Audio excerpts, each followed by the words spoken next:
And here we go into game number 2. Starting in the bottom right hand corner, we have playing for Team Furious Gaming. It's Egg. And they're at, they're at 0. It's 0-1 right now.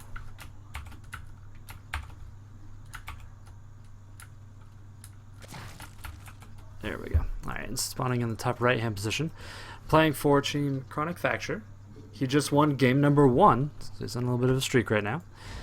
It is Jimmy, the red Protoss up here.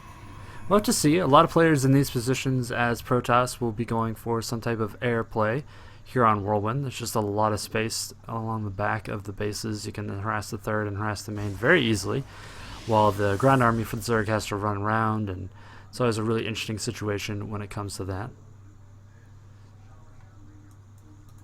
And right now, nothing crazy going down. We actually have no pool from Egg.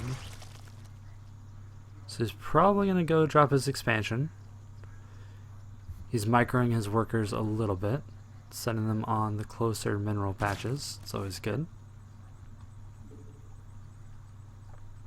since not everybody does that. Alright, yeah, he's just going to move down and expand right now. And he's going to be fine doing that. He's not going to get caught out or anything. There's not a forge or anything going down up here for Jimmy, so there's not really any risk of it being cannoned or anything like that. So should be pretty standard opening over here. I don't know if it's better than Pulversion, but my overlay is better than theirs, that's for sure. But you know, I'm not quite as funny as Day 9, so I'll aspire to that one day.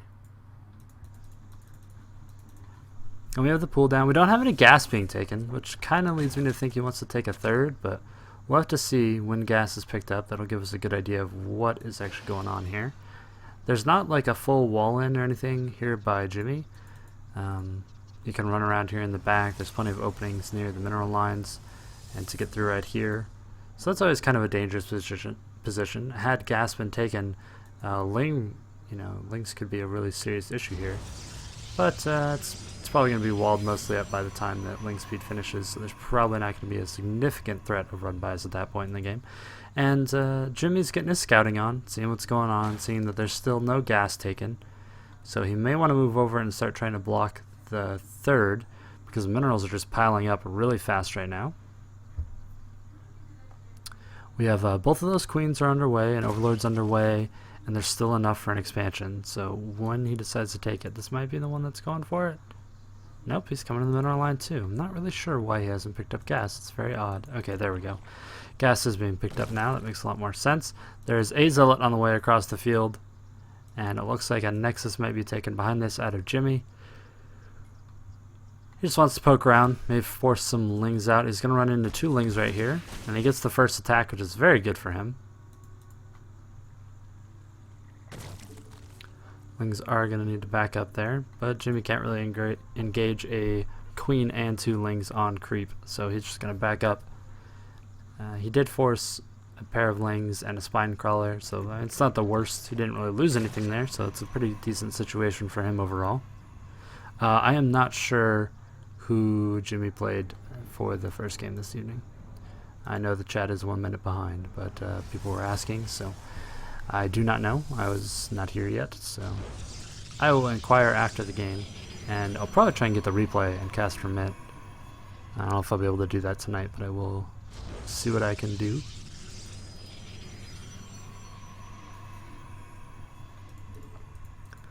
Jimmy positioning to finish his wall in. He's not under any threat, and Egg really needs to take another base. Okay, yeah, he's moving over to take his base. I was going to say, you don't really want to be behind the Protoss in this situation at all, so just waiting for enough minerals right now, and then he should pop down that hatchery.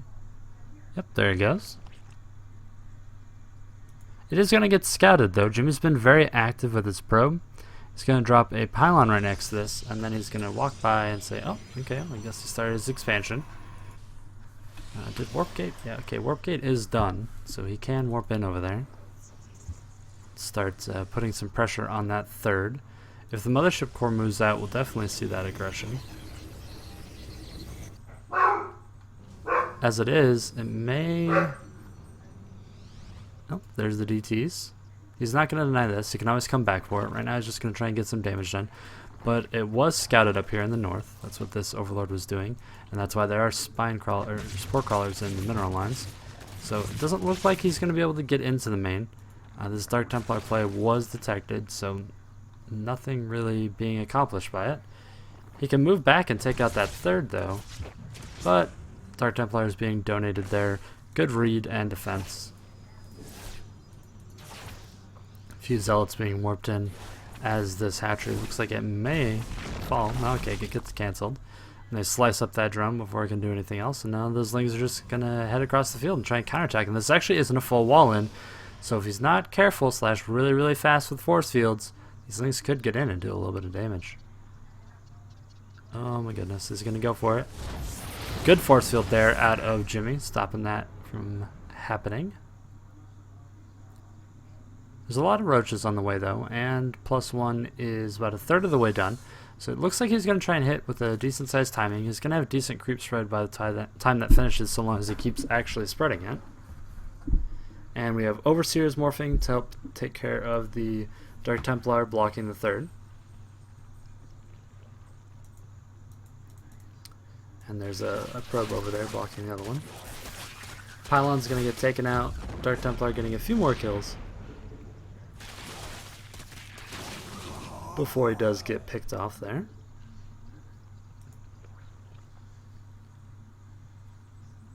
Alright, Hydra Den going down now.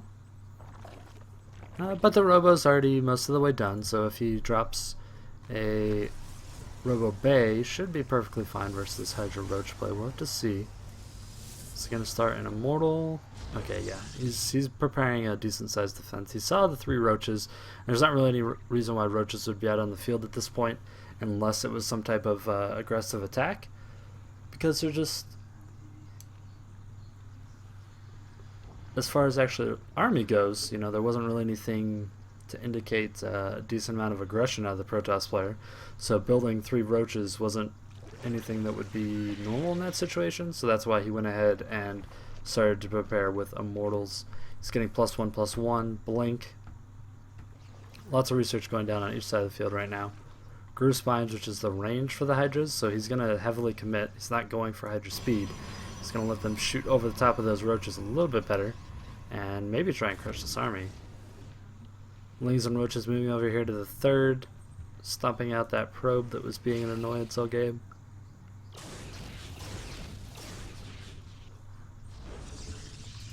And the third is going up actually close, which is an interesting choice. When you place your third like this, you definitely want to be very aggressive, which, you know, the Blink +1/+1 and Immortals would seem to indicate. You want to attack through your third in this situation when you want to be aggressive. So that's why it's placed over here. Well, normally you'd want to expand away and be defensive.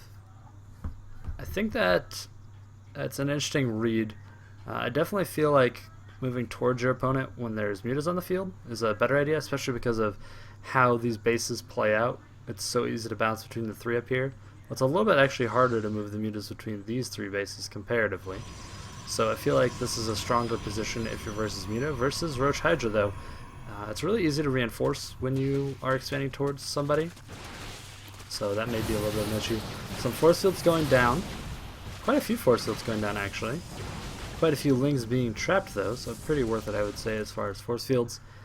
And now the remaining Lings are going to start working on this rock. Knock that down, make it easier to get up this ramp with his army. But anyway, if you had made him attack all the way up here to attack the third, that's just a lot of area that the slow units have to cover, and you can hit him with Colossus in the side. So here, everything's just a united front. It's a little bit more dangerous for both players, really, but it makes for a little bit more of an exciting game.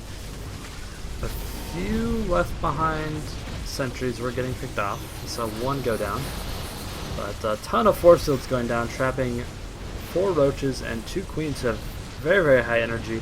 Looks like they're going to die without even transfusing. And they do go down. +1/+1 is finished for the Zerg player. +2/+2 is almost done for the Protoss, so he just wants to hold on until then, and then he'll be able to trade extremely efficiently. But a lot of Hydras on the way. Almost all the Roaches have actually been cleared up. Actually, I'm going to go with all of the Roaches have been cleared up. It's a little weird. Yeah, there's only one Roach left out on the field. I'm not sure where he is. Fourth base going down there in the south for our Furious Gaming Zerg player. And these Hydras keep trying to engage up this ramp. Seems like a very dangerous situation to me. They bait out 2 more force fields for, looks like 2 Hydras. I'm not really sure that was worth it, but we'll have to see. No transfuses going down. He could transfuse this very low HP Hydra.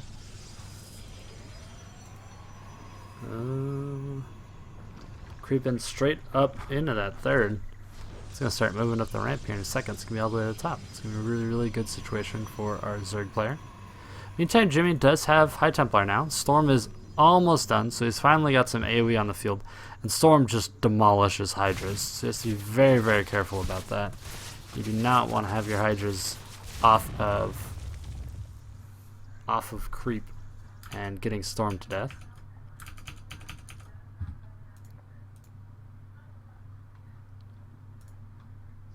And as far as lag goes, not really sure why there would be any. There's nothing else running in the background. Honestly, when I run the delay server on Twitch, there's just a little bit of lag that comes built in. The quality is a little bit worse, but we're playing on delayed server games, so trying to help it make and keep the game fair in that regard. Zealots being warped in. Fourth looks like it's trying to be denied up here by some lings. They do pick off the probe. They should probably be able to deal a decent amount of damage up there. Overlord getting picked off that was spotting. This mothership core moving around. There's a lot of spell casting that the Protoss does have to keep track of. He has to, he has to time warp, he has to storm, he has to force field, he has to guardian shield. It's a lot of spells to cast.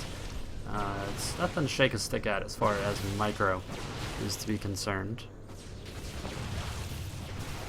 Alright, the first swarm hosts are out here on the field, and during Locust is almost done. Queen's just kind of awkwardly walking forward and getting smacked down. Meanwhile, Locust trying to make some efficient trades. High Templar moving up, throwing a lot of storms out, but is it enough? Oh, those storms are really beautiful. All those Hydras going down, almost entirely dead there. And now it looks like the army's going to be easily cleaned up, and Jimmy might be in a great position to take this game. If he can take out this third, and then move over and take out the fourth, he should be so far ahead economically that it'd be very, very difficult for the Zerg player to come back.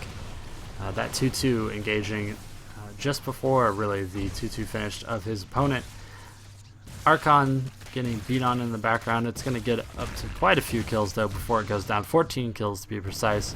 And now it looks like maybe a little bit of a Hydra counterattack is in the works. But a lot of Overlords actually down here in the south. That's a ton of supply actually that just went down. Luckily for him, or unluckily, he actually doesn't need it right now. And 2 force fields going down, trying to prevent as much as possible from getting away. And actually, a lot of these drones, all of them actually getting caught and picked off. That's a huge loss for him. And now things are looking pretty dire here for Egg, as the Protoss has moved on to 4 bases, and there's just not enough swarm hosts to be able to deal a ton of damage here. He's got to put a lot of pressure on that third base if he wants to try and come back into this game. He needs to move the swarm hosts up now and try and deal with this base advantage that Jimmy has on him right now. Because there's no Colossus on the field yet, though there are some coming right now. Okay, there's one way back here. Swarm hosts are very, very strong without a whole bunch of Storm and Colossus. And there's a decent amount of Storm, but there's not a lot of Colossus right now. So here comes the first wave. They're going to move up. Hydras are going to move up behind them. Maybe? No? They're thinking about it. They pick off an Observer. And it looks like the Protoss army is trying to set itself up for a flank here. Just trading free units versus these cannons. Definitely something you want to do. 2-2 is on the way. And now a giant flank coming in here by Jimmy. He did miss the Locust being sent towards the main, or the third, which is what you'd want to do before you engage in the back, but not the biggest deal in the world. And it looks like Egg is going to be trapped here between a Colossus and another Colossus. Storm's going down on his own army. Not sure the logic behind that, but GG is called as everything just melts to the 3 Colossus and Storm. So game number 2 also going to Chronic Facture, making it a 2-0 so far in this series.